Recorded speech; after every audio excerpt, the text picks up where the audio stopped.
Good afternoon. Welcome to the Heritage Foundation and our Lewis Lehrman Auditorium. We, of course, welcome those who join us on our heritage.org website on all of these occasions. For those in-house, it's that kind reminder time to see that our mobile devices are silenced or turned off as a courtesy to our presenters. And, of course, for those watching online, you're welcome to send questions or comments at any time, simply emailing speaker@heritage.org, and we will, of course, post the program on our Heritage archives following today's presentations as well. Leading our discussion is Michaela Dodge, who is Senior Policy Analyst in Defense and Strategic Policy, part of our Center for National Defense. She specializes in missile defense, nuclear weapons modernization, and arms control. Her research and commentaries can be found in major newspapers and throughout the blogosphere. She holds a Master of Science degree in Defense and Strategy Studies from Missouri State University, where she was also awarded the Ulrich Schumacher Memorial Scholarship for 2 years. She received a bachelor's degree in International Relations and Defense Strategic Studies from Maastricht University in the Czech Republic. Please join me in welcoming Michaela Dodge. Michaela? Thank you so much for that kind introduction, John, and thank you all so much for coming. I got an easy job here, which is to introduce our fantastic panel. Adam Lowther is the director of the School of Advanced Nuclear Deterrence Studies, or SANS, out in New Mexico. And before that, he was with the Air Force Research Institute and has done decades of work on military thought, nuclear strategy, defense policy. Our second speaker is Tom Carrico, Senior Fellow with the International Security Program and the Director of the Missile Defense Project at the Center for Strategic International Studies. He arrived there in 2014 as a fellow with the Project on Nuclear Issues. And Tom has a wealth of experience from academia and both from the government. He did a stint on the Capitol Hill. So we're very, very glad to have him. He's going to talk about some nuclear and mostly missile defense. And our third speaker is Colonel Guy Roberts, currently an independent consultant on national security and non-proliferation issues. Another man that has decades of experience in this field. Until August 2011, he was the Deputy Assistant Secretary General for Weapons of Mass Destruction Policy for the North Atlantic Treaty Organization. So we have a wealth of expertise, and I'm looking forward very much to your remarks, gentlemen. Okay, so we're limited to about 10 minutes each, so I'm going to be quick, but I do want to kind of take you up to about 30,000 feet as I ultimately talk about adversary capabilities and where our adversaries are moving and what they're doing. And just before I forget, if there's a great bit more detail on this subject in a new article I've got, The Nuclear Threat Environment Facing the Trump Administration, which is out today at War on the Rocks. So go check that out if you want all the details on how many of what and what that means for the United States. So with that said, so in the next 10 minutes, what I want to do is I want to take you back in time, and I want to think about the broad span of human history. And if you look at the broad span of human history, there are these periods in which there is a great deal of human development and accomplishment. So if you think about the Italian Renaissance, if you think about the period of the Enlightenment, and then if you think about the post-World War II period, these are kind of three really great eras in which humanity has advanced. And one of the things that is really key about that is that during those periods, you had the absence of disease and war. And before those periods, you had disease and war. And so during these periods, the Italian Renaissance was this flowering of art and literature. The Enlightenment was the flowering of philosophy. And in this post-World War II period, we've had the flowering of technology and medicine. And we've had poverty rates decline in unprecedented periods throughout human history.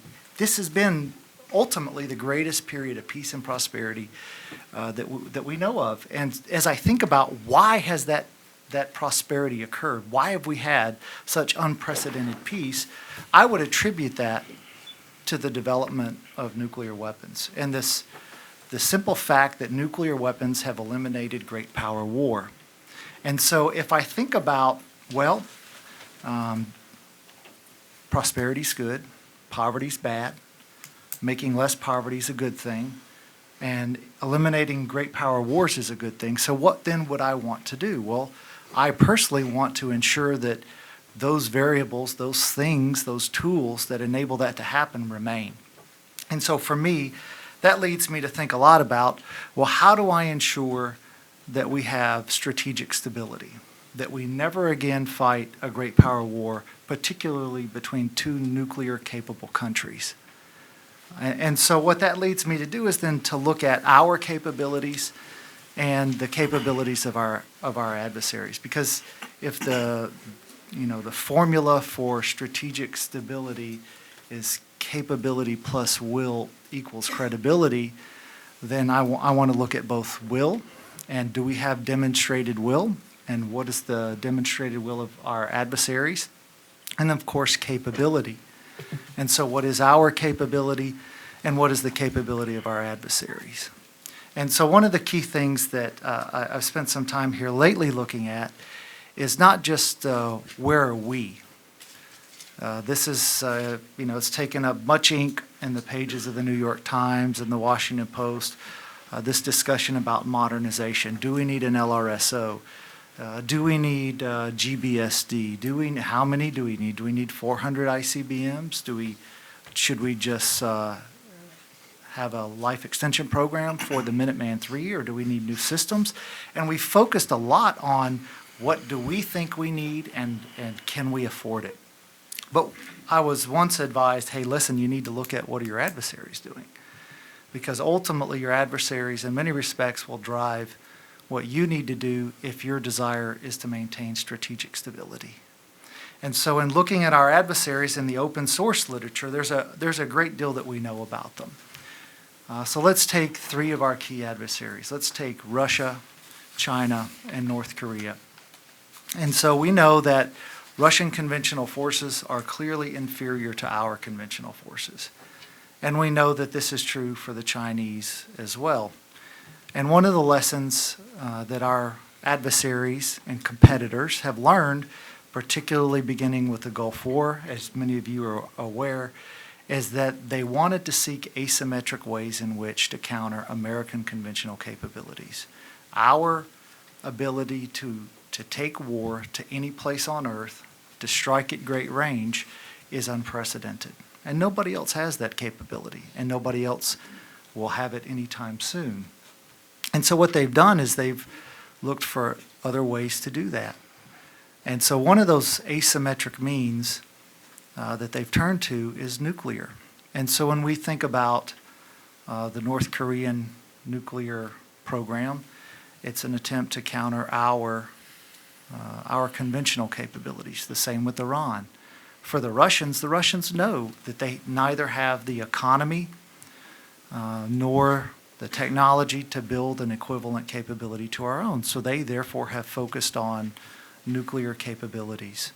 Whether it's they have an estimated 2,000 tactical nuclear weapons primarily in Europe of different yields, different delivery methods that really create a distinct problem for NATO. And so as we look at the actions of President Putin, one of the things that we have noticed is that it seems pretty clear that President Putin, particularly given some of his statements in the last few years and some Russian doctrine, that they believe that, as you know the term of escalate to de-escalate, that they have the ability to force cessation of conflict through the use of limited nuclear options. And so they've built a tactical nuclear force that and allows them to do that. Now, their tactical nuclear capabilities are the ones that we know the least about. So there are no treaty obligations on these tactical capabilities. So for us to discuss them, there's just not a lot in the open source literature that we can look at to describe in great fidelity what they have. Now, when it comes to their strategic capabilities, they are, in fact, modernizing all three legs of their triad. They're modernizing their ICBMs from Cold War era weapons to new ICBMs that have greater range, greater accuracy, that have evasion capabilities and deception capabilities, maneuverability, that the ones from the Cold War didn't have.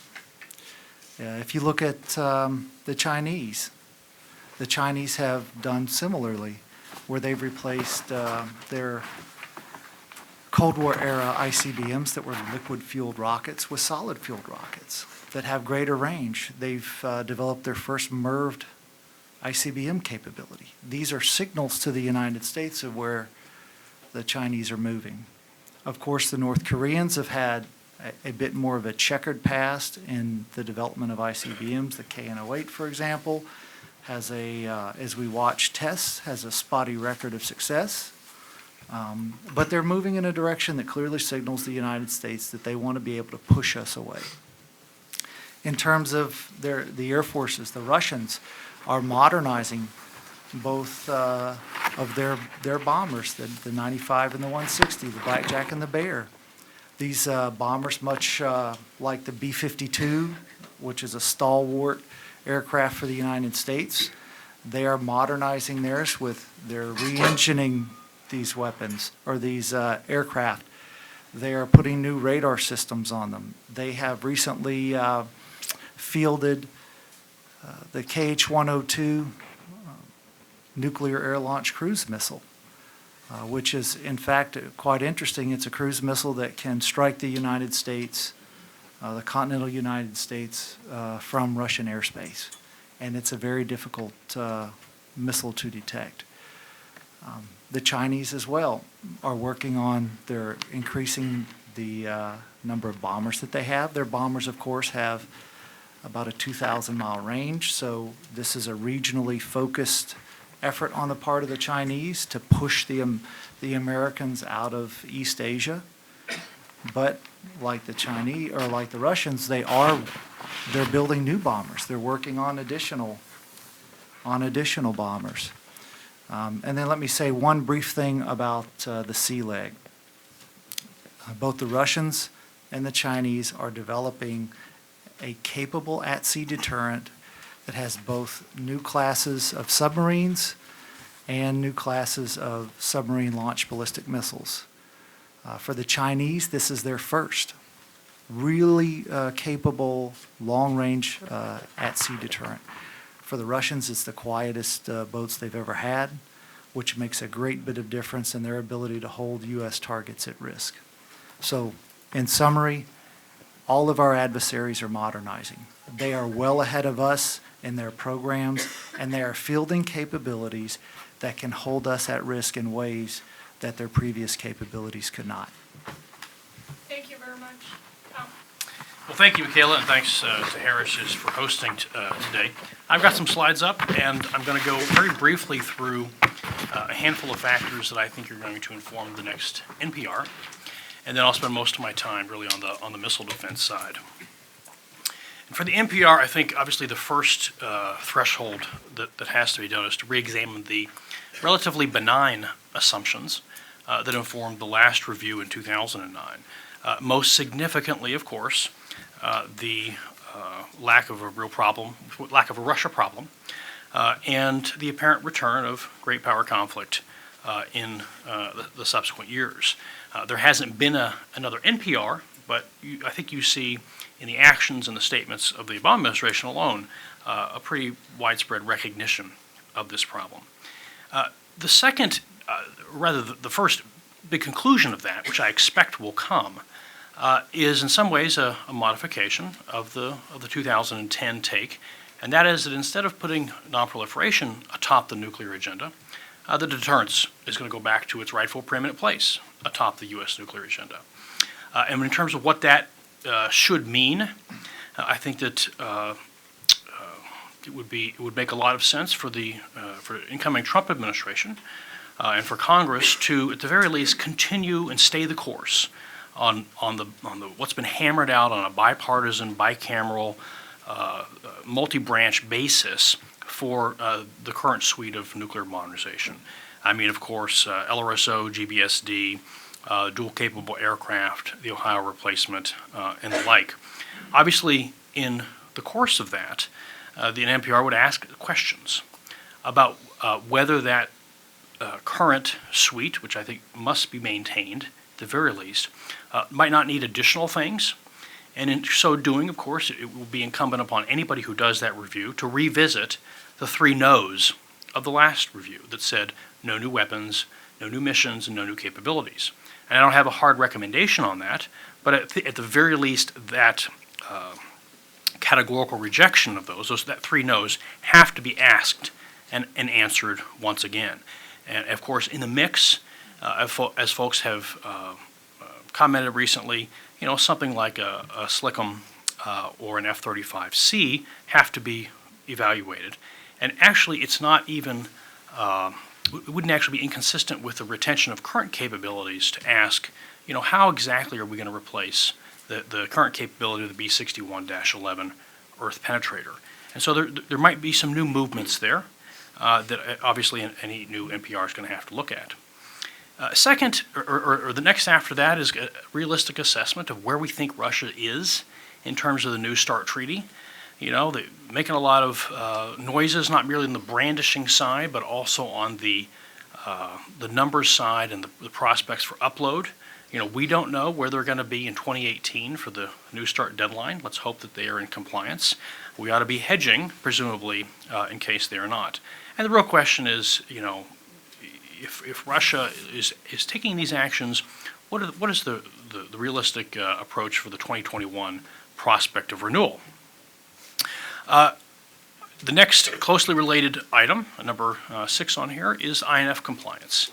Russia has been called out by the Obama administration on this, and I think it would be very unfortunate if either we let them go on that, and also I think it would be unfortunate if missile defense for Europe or for the United States were in some way linked to a resolution of that question.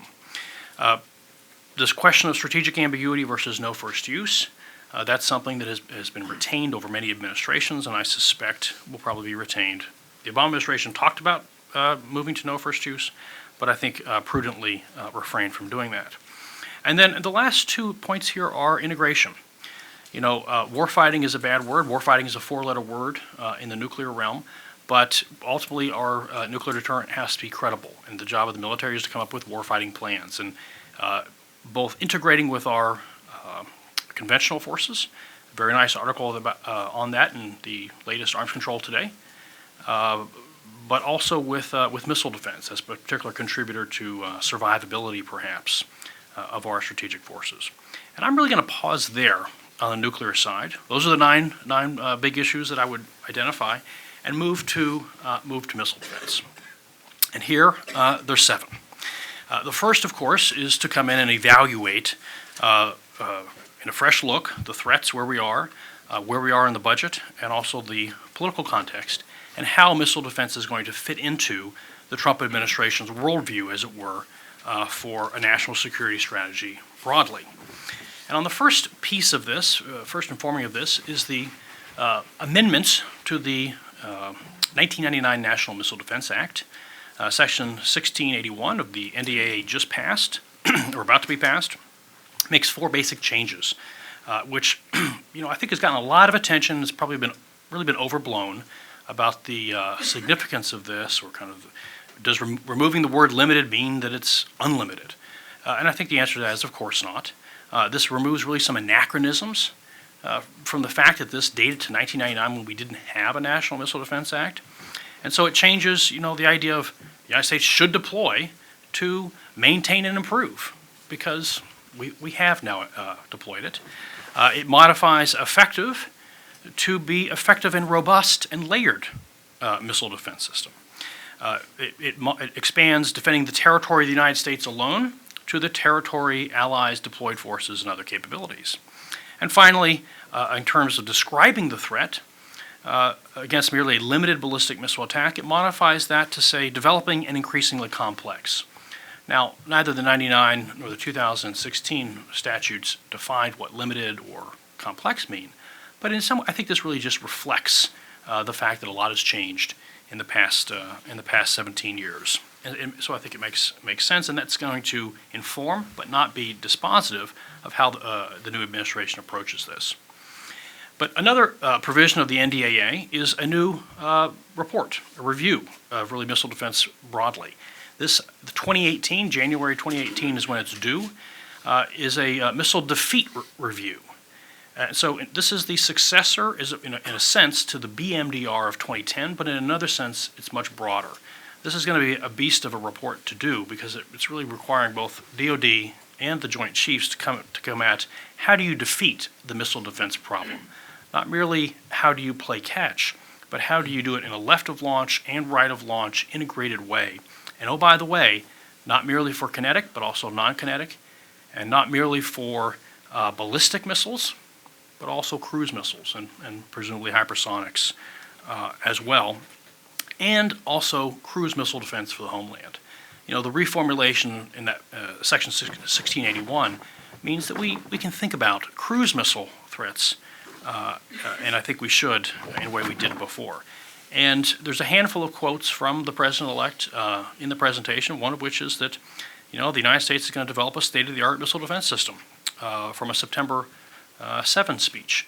Now, what exactly that means, we will determine, but these are the elements that Congress has already mandated that the new administration look into.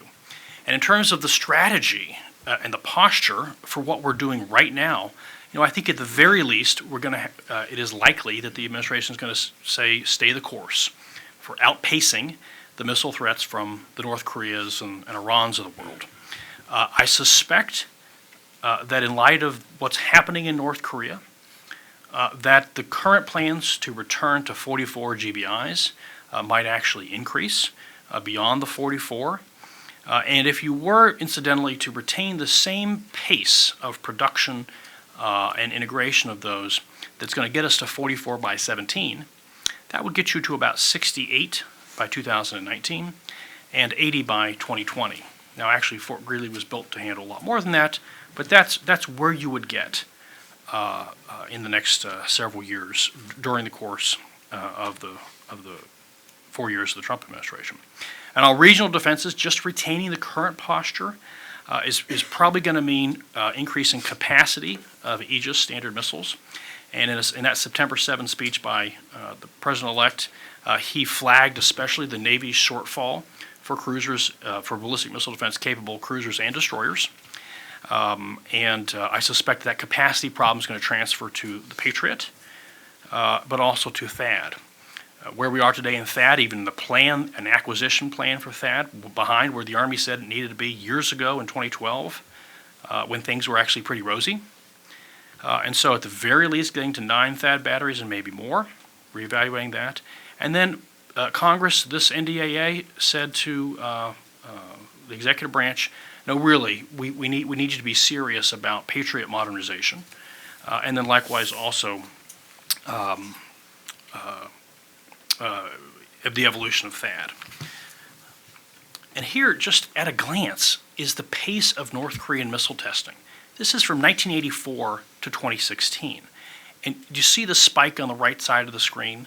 That's the number of missile tests in the past few years alone. And that, I think, is a quantitative reflection of where the activity and the threat is going. Not every one of those is successful, but it really reflects, I think, their ambition. And finally, the budget side. This, from 2002 to really out to the end of the fight up in 2021, this is what the Missile Defense Agency budget is doing. This is the falling tree graph.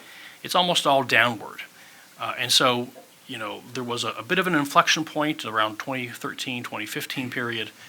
But I suspect that the new administration is going to come in and say, you know, we probably need to have a different and a real inflection point upward rather than continuing this downward trend.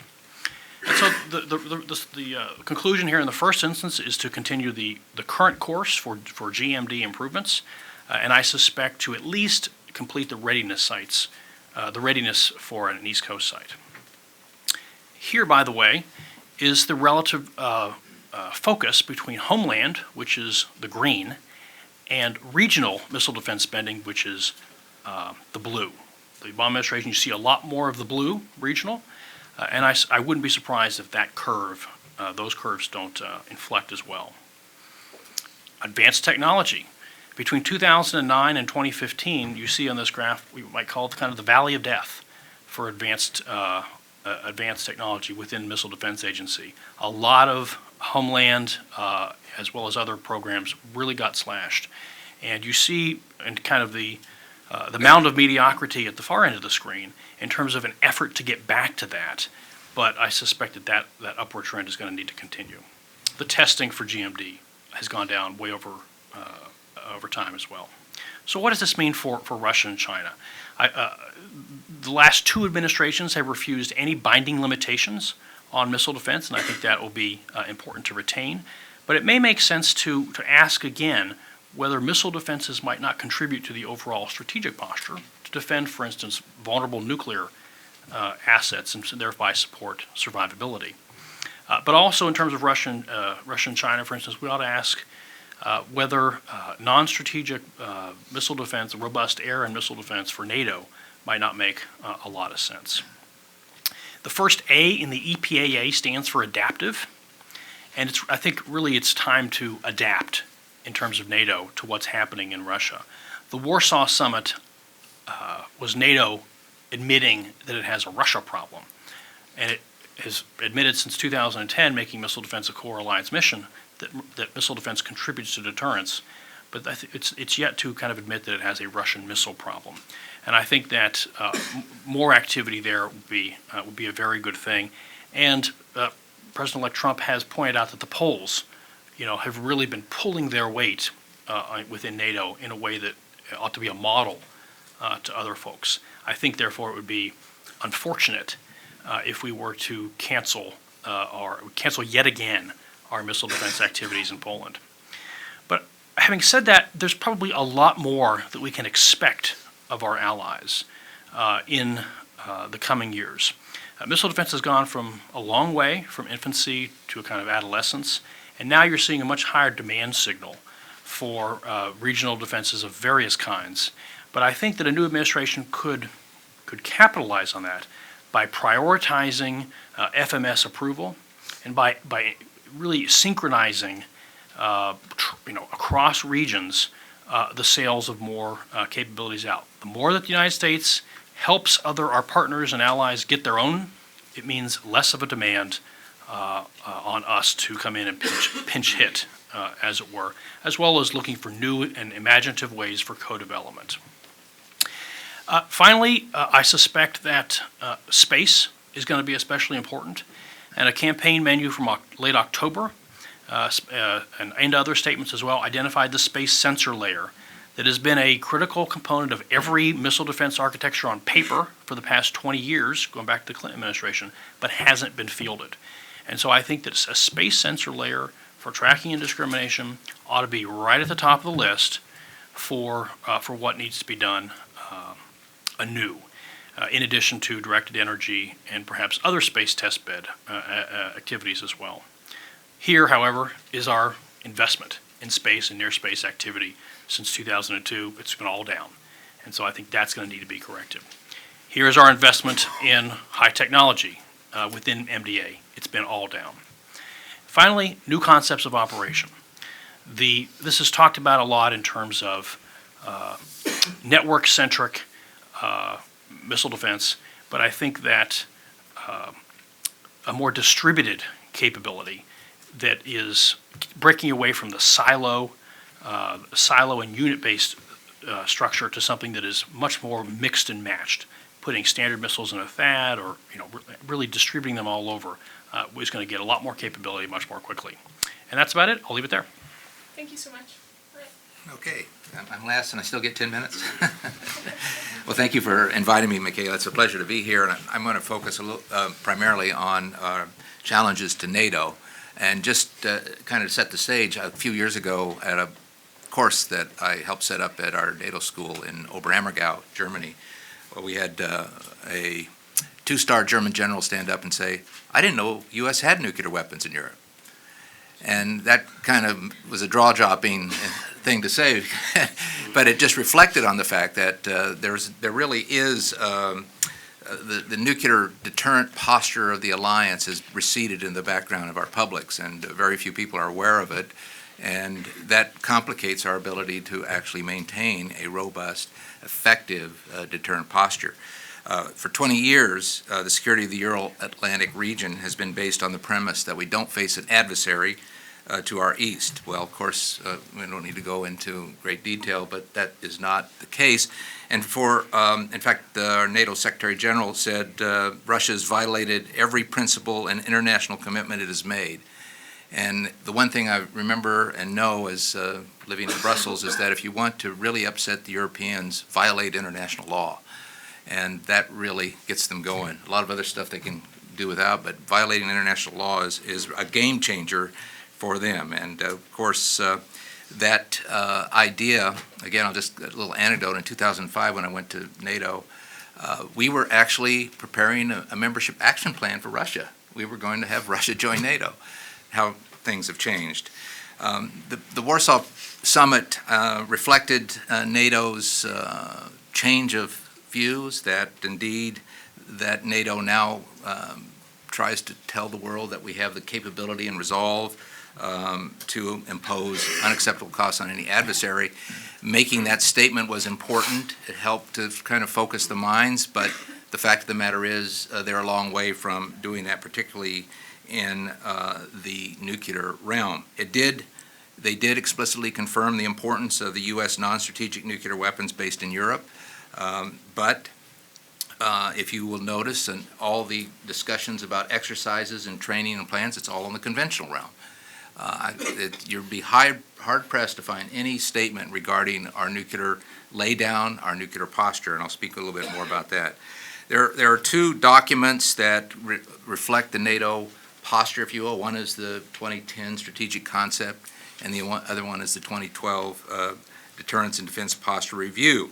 And those documents reaffirmed that the U.S. nuclear umbrella remains critical to deter aggression, and agreed at the time that our mix of nuclear and conventional forces were, quote, sound and appropriate. And they are perceived to be effective and credible and capable of conducting nuclear operations if deterrence fails. However, there's a lot of changes since 2012, especially given what the Russians have done, and of course into service life issues. And I won't speak to the modernization program, but clearly the into service life with the B-61 and the F-16s and so on had a negative impact on the credibility of NATO's deterrent posture. And so the Deterrence and Defense Posture Review did talk about the importance of burden sharing. And burden sharing is a critical and unique feature of the alliance, where our allies actually participate with dual-capable aircraft in the potential delivery of nuclear weapons. The modernization of all elements, everybody's recognized that there's a modernization need, including the B-61 gravity bomb, the modernization of the dual-capable aircraft, the purchase of the Joint Strike Fighter, and weapons storage facilities need to be upgraded, and other capabilities such as secure and reliable command and control, up-to-date planning, regular and public exercises, that's really important, and a program for training and evaluation. The fact that DCA are supplied and operated by several NATO countries really is a powerful symbol of the alliance cohesion and resolve. And that advantage, if you will, is clearly and visibly demonstrates alliance cohesion, as well as providing a conventional capability.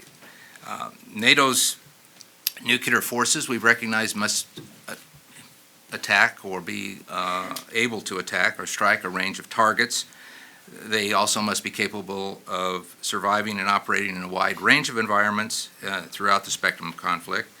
And one of the things the United States needs to redo, if you will, is to ensure that these forces, the NATO forces stationed there, U.S. and allied, continue to contribute to deterrence and enhance alliance security by being properly maintained, resourced, modernized, exercised, and evaluated.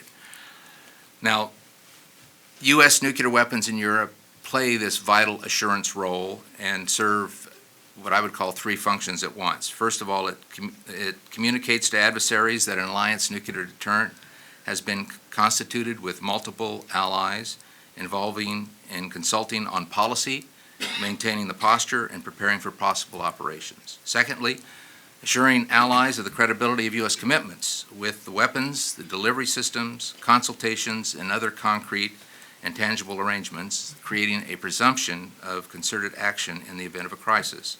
And thirdly, rather than the U.S. bearing the full burden of extended deterrence, the allies must and have assumed practical security roles, financial costs, and political and military risks and responsibilities. The U.S., in partnership with our allies, does need to more robustly challenge, deter, and if necessary, defeat these threats within this arc of instability, as the Europeans call it, addressing conventional and nuclear capability shortfalls and bolstering defense spending to restore and enhance NATO's nuclear credibility. Second, and really very, very important, is strategic and clear communication essential for effective deterrence, assurance, and crisis management. The new environment requires clear and unambiguous statements regarding NATO's resolve and intent when confronted with coercion, intimidation, and threats. And unfortunately, we lack what I call intellectual interoperability and the lack of strategic clarity in our messaging. We send, and especially our allies, send a wide variety of mixed messages, and nothing is more visible in that than some of our allies signing up to creating a nuclear weapons convention to ban nuclear weapons as they rely on our nuclear deterrence posture. Frankly, NATO will have to become the master of the public narrative about what Russia is doing and why NATO's responses will reinforce stability and peace in Europe rather than erode them. We need, as this example with this German general, we need to educate and inform our publics. The narrative cannot be captured by the unilateral disarmament crowd and its agenda. And frankly, the soon-to-be previous administration sent many mixed signals to that particular agenda. Third, U.S. leadership in bolstering the alliance nuclear deterrence policy and posture is essential. U.S. needs to engage with our NATO counterparts to further develop, not diminish, which is what the current NPR says, but further develop the role of nuclear weapons in alliance strategy and policy. These actions will also affect the credibility of the U.S. extended deterrence to allies outside of NATO. Public education throughout the alliance on the need and importance of nuclear deterrence remains critical to enhancing our overall assurance and deterrence posture. When I was at NATO, several times I tried to go out to Germany, for example, and have a dialogue on this, and I was refused. Wasn't allowed to attend, if you will. And fourth, we need a review of NATO's readiness categories and deployment policy. This would include military planning and command capability, the actual basing and DCA tasks, including hosting exercises. You may not know it, but we actually do nuclear exercise at NATO, but we don't advertise it. Given the changes in the security environment since 2012, then we do need to re-examine our deterrence and defense posture review conclusions. Finally, the U.S. will work with alliance partners to address how burden sharing can be broadened to include all NATO members. While all our allies participate in consultations on nuclear matters, only about 2/3 have committed forces to the nuclear mission. One option is to reconsider the obligations regarding the deployment of nuclear forces established by the NATO-Russia Founding Act of 1997. Again, 3 no's. In that act, we say there's no intention, no plan, and no reason to put nuclear weapons in Eastern Europe. But that needs to change. Given consistent and ongoing Russian violations of the Founding Act, the road to international hell is paved with the best of bad conventions, and this is one of them, given the importance of burden sharing and consultation in the alliance. We need to search for innovative ways to expand the sharing of risks and responsibilities among all NATO allies, which, in my view, will in turn increase credibility and the deterrent and manifestation of alliance solidarity. This could include, for example, increasing the number of flying missions and those capable of doing so. Poland has participated in these exercises and wants a broader role, for example. We need more nuclear field exercises and publicity about them. We need deeper and broader cooperation with non-NATO members, such as Sweden and Finland. We need to maybe look at how we reconfigure our nuclear forces. We mentioned that over 2,000 non-strategic nuclear weapons the Russian has. In fact, I don't even know for sure they know how many they have. But maybe we need to look at fielding other systems in the future to make sure that the Russians don't believe that escalate to de-escalate has an option. And so I'm very close to the end. I guess I am at the end, but let me just close by saying that if there's doubt about American leadership, the result will be stronger foes, weaker friends, and a more insecure world. We've seen results from with this lead from behind mentality. Strong, proactive U.S. leadership will result in stronger, more capable allies, lessening the need for the U.S. to expend blood and treasure to defend them. And that's it.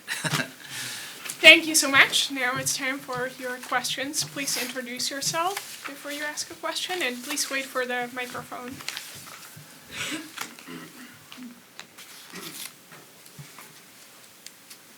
Hi, Stephen Young with the Union of Concerned Scientists. Thank you very much for your presentation, all very interesting.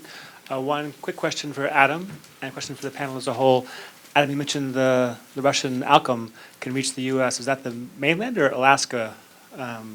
No, from given launch points in Soviet airspace, they can reach the continental United States. What'd I say? Russian airspace. What'd I say? Russian Soviet. airspace. Oh, Russian. Oh, Sounds like that, I know. sorry, Such a cool. my bad. Yeah, from Russian airspace, they can reach continental United States. Interesting. And then Tom mentioned briefly about both New START and the INF Treaty, wanting to look at those questions again. Others have recommended the U.S. should withdraw from them promptly. I wanted the panel's views on whether or not they support the U.S. withdrawing in the near term from New START and the INF Treaty. So I think the answer is we ought to do whatever is most beneficial to the United States. I think that first you conclude on INF. Is Russia going to come back into compliance? Can you get them to come back into compliance? I think that would be the first preference. But if you can't, then I think at the very least in the short term, we ought to be hedging and thinking about the various, not merely thinking about, we've been thinking about, but actually doing more on the hedge side of what the United States would have to both counter Russian forces and to have our own, should we want it. We don't necessarily need INF non-compliant ways to counter their INF non-compliant things, but on the other hand, it might be useful. Obviously, folks also talk about kind of an amendment. That's presumably a possibility too. I'm gonna be the pessimist and say that we should withdraw, or we should not be party to the INF and New START. The INF reason being that arms control limits the way you learn about your systems and about the way they interact with each other and the way you plan with using or planning for your adversaries. So if we have INF treaty and Russia is developing INF capabilities, our priorities are going to be on things that are permissible first, and because we have limited resources, we're not going to pay as much attention to something that theoretically is taken care of the treaty. New START, in our opinion, was a bad treaty. We are seeing that the United States is unilaterally decreasing the number of its nuclear weapons while Russia is increasing even above New START numbers, even though we don't have the implementation period yet. So I'm going to be the pessimist and say no INF, no New START. The only thing I would say is, with New START, I personally am not all that worried right now because as I look at what the Russians are doing, they have old systems that they've maintained while they put new systems in. So the SS-27s and 29s that are replacing 18s and 19s, and what I would expect and hope to see is that those older systems would come offline prior to the implementation period. So that's what I'm looking for. I could be wrong, and they could just, if I'm wrong, then Michaela's right. But INF, the one thing I could say about INF is that The best way to ensure the Russians comply is Glick'em, because Glick'em is what scared the Russians into signing INF to begin with, because the ground launch cruise missile was able to hold Moscow. And Pershing too, yeah. It could hold Moscow at risk in 15 minutes and there was no solution. So if you want them to comply, then perhaps the U.S. should begin speaking about, well, maybe, Glick'em and Pershing aren't so bad after all, and you might get compliance. I don't have really much to add, except that I'm a big fan of TLAM-N. I'd like to see it reintroduced. Even though that might make my Navy friends a little bit upset. But I thought the capabilities there, and especially given the fact that I think we need to look in this world today broader and farther afield than Russia. We have worldwide responsibilities with a variety of threats that remain to be very challenging in the future, and having these kind of capabilities to create a tailored deterrence posture in particular regions, I think, is very important. All right, next question. Sir? Can you wait for the microphone?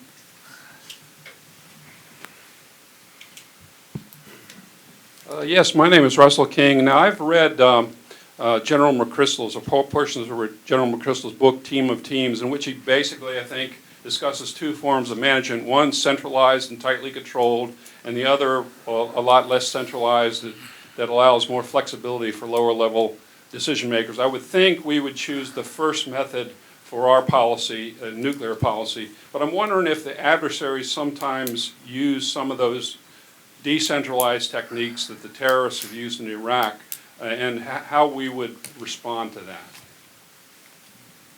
It's like an Adam question. So when it comes to the doctrine and usage policies of our adversaries, so you're talking about pushing authorization for use down the line to field commanders, for example. There is no evidence in open sources that would suggest that that occurs. The Chinese in particular, we believe, and this may be changing with some of their new systems, which is concerning, is that they have historically demated, so their weapons were liquid fueled, so they were unfueled and demated.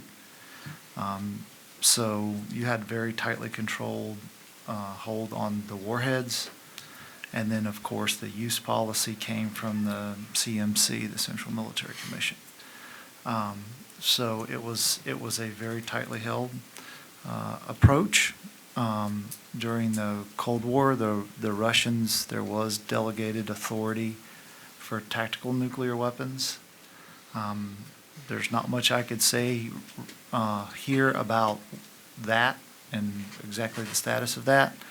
But when it comes to strategic systems, there is no reason to believe that that is the case.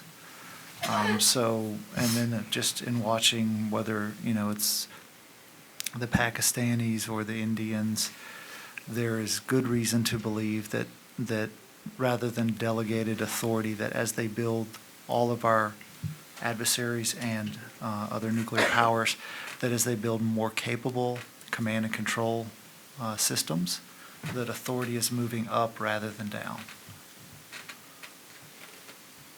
Next question. Ma'am. Hi, I'm Tiraste, a fellow from Plowshares Fund, and I have a question for Tom Caraco, because if I understood correctly, you were suggesting that the European missile defense system should be directed against Russia, and you mentioned the principle of adaptability, and I just wanted to point out that that principle referred to Iran originally, and the Obama administration used that as part of the title of the approach, partly to reassure the Russians that it wouldn't be directed against Russia.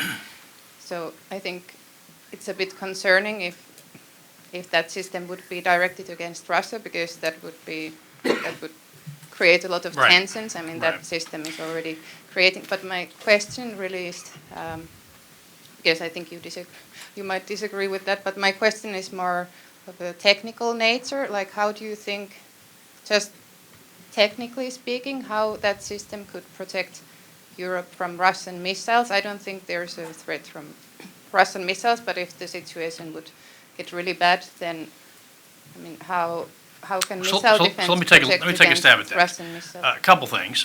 As you correctly point out, the Obama administration and NATO has been very clear, as was the Bush administration, that the systems, plural, first that considered by the Bush administration and now by the PAA, is not oriented towards, that was the DDPR language, or directed towards Russia. And it can't. Technically speaking, the SM-3s, they're exo-atmospheric, but nowhere near fast enough to chase ICBMs, also can't even defend Europe against short-range Iskanders, nor can they defend Europe against cruise missiles. They're designed that way. And so any kind of Russian objections to the current capabilities, I think really are disingenuous or political rather than technical. But the question, therefore, is not really one of, you kept using the phrase system, the system, singular, but it's really a very different thing. The question is, would Patriot, would other sort of low-tier, really air defenses be helpful in supporting deterrence?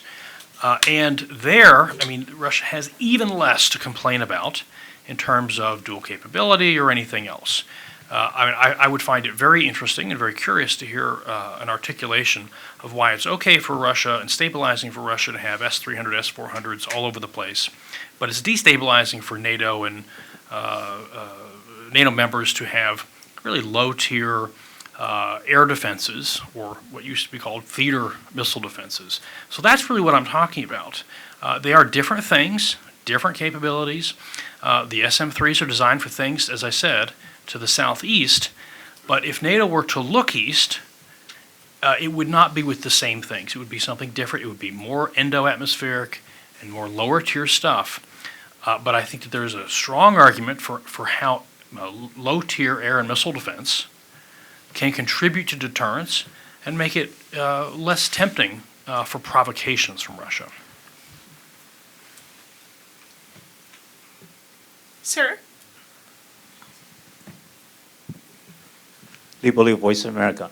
I'm wondering if I can ask the panelists, any one of or all of you, when the United States considers the capability of the adversaries, I think that's the topic at the very beginning, should the United States consider the aggregate capability of these nations that you mentioned, Russia, China, North Korea, perhaps even Iran?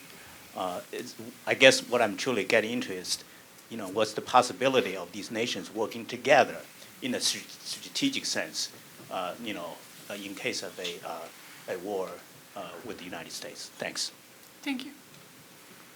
I guess the thing that I would worry most about is less that, Russia and China would team up, and more that if hypothetically the United States and Russia were to fight a nuclear war, that the Chinese would see advantage in that aftermath and be able to essentially blackmail the United States with their nuclear weapons. So that's why, it's important to have survivable second strike capabilities, and why, in some respects, when we talk about bilateral negotiations with Russia, I think that's a mistake, because we do have to think about, well, it's not just this bilateral relationship, but it's, the U.S. and Russia, the U.S. and Russia and China and North Korea.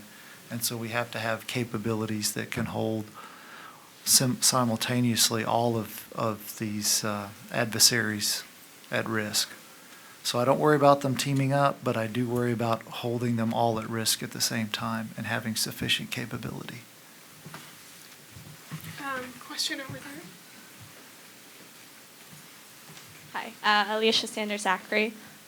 One threat that I think has not been addressed as much in this panel is the threat that the Trump administration will face from North Korea. And recently, the UN Security Council passed a new sanctions package. I was wondering if you could respond to that and also describe next steps that you would recommend for the Trump administration to take on North Korea. So I'll talk perhaps the capability, and maybe Tom or you guys want to talk about next steps. But just in terms of the North Korean capability, so we know they have a warhead that works. We know they're working on ballistic missile capabilities. We do not have good open source evidence that suggests that they have attempted to mate their warheads to their ballistic missiles. So as I try to build a scenario in which North Korea would use a nuclear weapon, that scenario for me is one where they use it to stop a conventional attack from the United States and South Korea.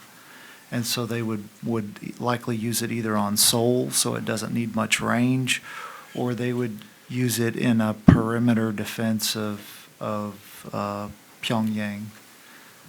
So that's how I would see the use of weapons by North Korea. I don't think they're to the point where they can strike the United States yet, or, I mean, maybe they could kludge something together and hope it works and strike the South or Japan, but that's iffy. You know, I think it's interesting. In the past couple months, there have been a lot of intel folks and military folks that are more and more kind of throwing up their hands about the prospect of rolling back North Korean nuclear and missile capability. It appears that there's kind of a growing acceptance that the policy of strategic patience has failed. And so therefore, we're in the very difficult situation. If you can't roll it back, if maintaining the legal fiction that they're not a nuclear power is no longer really viable, then you either accept that and give them what they probably want, which is sort of formal recognition, et cetera. And because you probably don't really want to accept, as we have not over the past 3 administrations, accept kind of a situation of vulnerability from North Korea, then you know, no kidding, have to think differently about, do we have the capabilities to defend and defeat in the face of that? And I think that's how that helps explain the kind of conversations going on in South Korea and Japan, as well as here. You know, it's not funny anymore, and now it's a situation where people are getting really worried.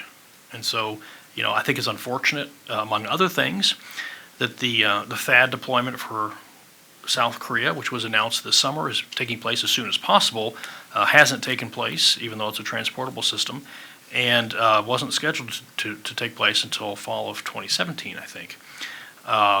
You know, getting more defensive capability there and having a different posture is probably going to be necessary in the face of that kind of resignation to a greater threat.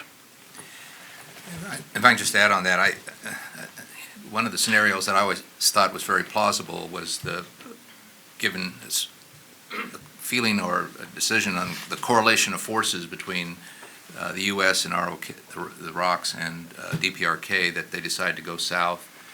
And anybody that's been to Seoul knows it's only about 35 kilometers, 40 kilometers to the DMZ. And they could probably, in all likelihood, make that, and then plant or announce that they've planted a nuclear device in downtown Seoul and then negotiate.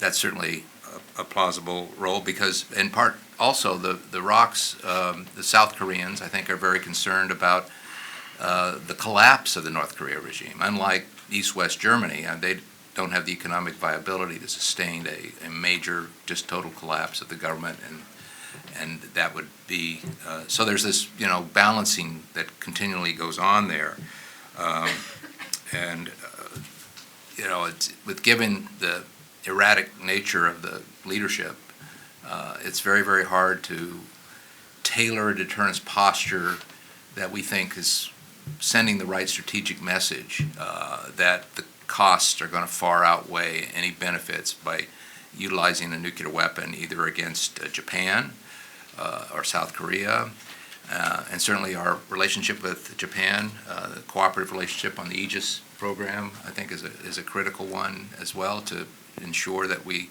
have a capability to shoot down any missile that comes that way.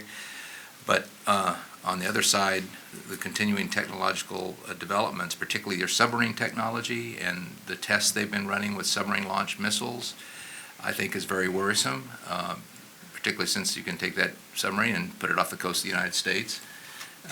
And that would be, I think, a real problem too. So, what is the answer here? And that's, crafting a posture with the South Koreans, and we do have a working group now, I guess you call it that, a working group with the South Koreans on nuclear deterrence posture and how we can craft a tailored posture for this problem.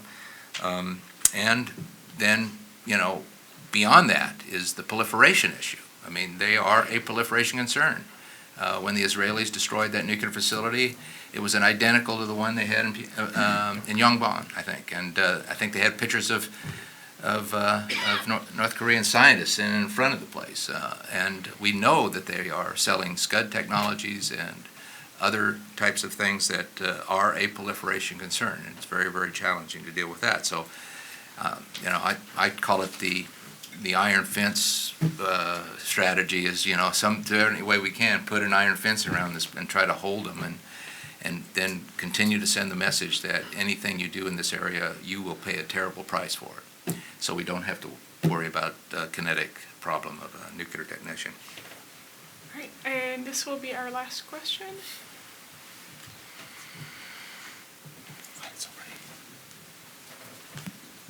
Thank you. My name is Stefan Cornelius. I have a question to the panel on the growing heated rhetoric from Russia. The use of tactical weapons, or actually nuclear weapons overall, is basically a daily issue in the media since Ukraine. The Iskander issue on Kaliningrad is growing. What do you make from that? What is sort of the political goal behind it, if there is any? And on reverse, in Europe, there's a growing debate on whether the Trump administration's sort of pledge to hold on to the nuclear umbrella will hold in light of burden sharing debates. So probably you can put those two trends in line. Guy, would you like to start on this one? Well, regarding the political goal, I mean, again, there's a mindset in Russia that is completely different from our mindset. Yep. And I remember, again, very well visiting one of the, I guess, deputy defense minister now, Anton Antonov. And if you go into his office, he's got a picture of Russia, a map of Russia, and he's got these little red dots designating every American base, allied base, which encompass, and he's very quick to point out that they are encircled, and that's why they feel the way they do.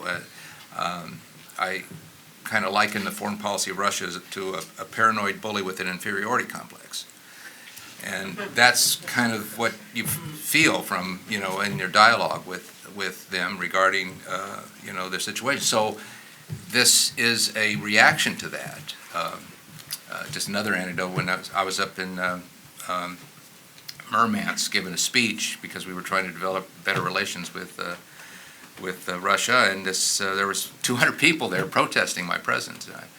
So we walked up to this elderly gentleman, and I asked him, well, why are you protesting my presence? And he said, because my pension is too low. And it took a while to figure that out, but basically it was this, again, every problem, every issue is because of what NATO is doing, and because what NATO has done, and the loss of, the Cold War, and, and they capitalize on President Putin's statement that the worst tragedy of the 20th century was the dissolution of the Soviet Union. So there's this political aspect that it goes beyond trying to, talk about what's facts. It's just this emotional reaction, I think, that we have to accept, and then figure out a way to try to build trust and confidence over time. And that I think would be a real challenge. With the other side, my key point I hoped to make with my short presentation was that American leadership is essential for NATO to be viable. And that leadership requires tough love, basically, that we will, make it clear. And I think the message has really gotten through with the future administration that, if you don't toe the line with your political commitments, which is 2% of GDP on defense and more, then there are going to be costs to the alliance for doing that. And I think that message has resonated, and we've seen more and more commitment to do that. And there's a robust process going on right now to find more ways for every ally to be a contributor to that nuclear deterrence posture. I would just say very briefly, I think that the rhetoric and the threats, as well as the actions in terms of moving things around, is really directed at NATO solidarity. And so, they kind of want to divide and conquer. And if you can weaken, without firing a shot, weaken the resolve and compromise NATO solidarity there, that's a good thing.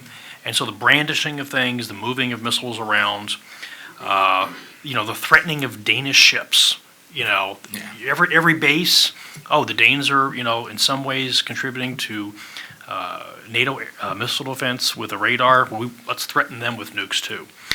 That's just not very productive unless you really are trying to drive a wedge there, in which case I think it makes a lot of sense. And connecting this to the earlier question about Russia, I would say that, when Air Force One flew into Warsaw for the Warsaw Summit, it was flying through Russia's A2AD bubbles. It was flying through the air defenses from Kaliningrad and from other places. That's a situation of vulnerability that is not good for NATO. And it seems to me that if you're NATO, maybe some A2AD bubbles for themselves might be in order. So when it comes to deterrence, there's one component of it that I don't think we talk about enough, and that's it's technical deterrence, and that is in the sense that we have a great deal of understanding of what our adversaries' capabilities are, what their limitations are, how they would employ their systems, how those systems how would we combat them. And as we watch our adversaries and as they watch us, and we know our strengths and weaknesses and their strengths and weaknesses, it helps to set your red lines as to where you would and wouldn't go, because you know how effective you could be or wouldn't be against an adversary. And so what the Russians have been doing, and we've been watching them, is they've been clearly signaling that that their capabilities are improving, and that they are willing to use those capabilities in ways that during the Cold War we did not think they would. So for those who think that we still live in a mad world where you're going to see these massive exchanges of strategic weapons, it just doesn't work that way. Nobody thinks that way anymore. The Russians clearly think in terms of limited nuclear use. They train that way. We watch them train. They write doctrine for us that we can see to signal us as to what they want to do and the way they think. And then we watch what they build and how they employ it. And so and then we watch as they move advanced IAD systems in and around Kaliningrad. And we think about, okay, well, if we were to employ DCA assets, how would we do that? Could we do that? Can we fly? So many people think you've got this Strike Eagle, you're going to upload weapons, you're going to fly it, you're going to drop on Kaliningrad, and that's that. War's over. But it doesn't work that way. You've got to fly the Snowcat mission to attrit the IAD systems. You've got to have aerial refueling assets that are up. You have got to fly a very sophisticated package to make sure that we can operate. And the Russians are doing, if you look at their IADs, the radius of those IADs enable them to attrit us in ways that was not possible in the past. And so in a very technical sense of how we would operate, what the Russians are doing is deeply, deeply concerning for us.